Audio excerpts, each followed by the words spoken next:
In the mid-20th century, engineers broke ground on the massive Aswan High Dam. The project promised immense hydroelectric power and control over the Nile, but it also guaranteed the creation of a massive artificial lake.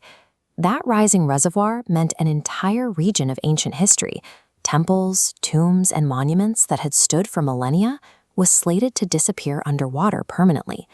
Egypt lacked the financial and technical resources to move these massive structures alone, so they turned to UNESCO, launching a global appeal to save this shared human heritage. The response triggered an enormous engineering feat.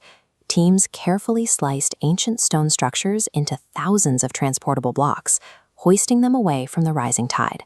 To thank the nations that contributed the most to this rescue, Egypt made an extraordinary decision. They voluntarily and permanently gifted 5 of the saved temples to the helping countries. The first of these gifts now resides in the United States, standing inside the Metropolitan Museum of Art in New York. Far from the dusty banks of the Nile where it was built, the Temple of Dendur is now enclosed within a modern, climate-controlled glass hall.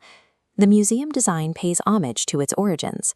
A large indoor pool reflects the soft daylight, recreating the riverbank setting through contemporary urban design.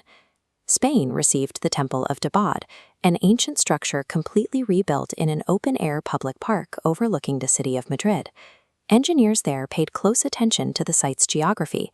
They aligned the reconstructed gateways perfectly with the horizon so that they still frame the setting sun, just as they did in Egypt. By matching its original orientation, the city of Madrid preserved the temple's true astronomical purpose, even after safely moving it across the Mediterranean. In the Netherlands, the beautiful Temple of Tafe found a brand new home inside the Rijksmuseum van Oud-Heden in Leiden. Rebuilding it required hyper-careful precision, ensuring every single sandstone block and original detail locked back into its exact historical position.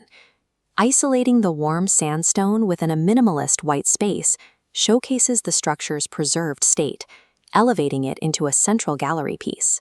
Italy became the protector of the Temple of Elysia, now safely housed under warm lighting within the Museo Egizio in Turin. Up close, you can see the intricate hieroglyphic carvings and the distinct texture of the stone, details that survived both the dampness of the Nile and the journey.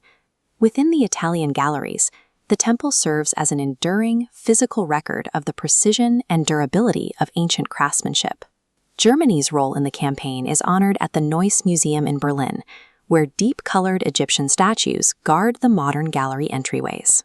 These artifacts represent the final pieces of a vastly interconnected, global rescue network. These 5 locations serve as physical evidence that 50 nations successfully coordinated to move mountain-sized monuments from the path of the rising reservoir. Unlike ancient artifacts removed during colonial occupations, these 5 temples were legal transfers, officially gifted by the Egyptian government. They function today as permanent embassies of human heritage, representing mutual respect and preservation. Back at the source, the massive monuments that stayed in Egypt, like the grand facade of Abu Simbel, now stand safely reconstructed on high, dry ground. While the stone now sits in European and American cities, every block remains geographically and historically tied to the original Nubian landscape. The modern Nile River continues to flow peacefully, passing by a landscape of history that the entire world united to save.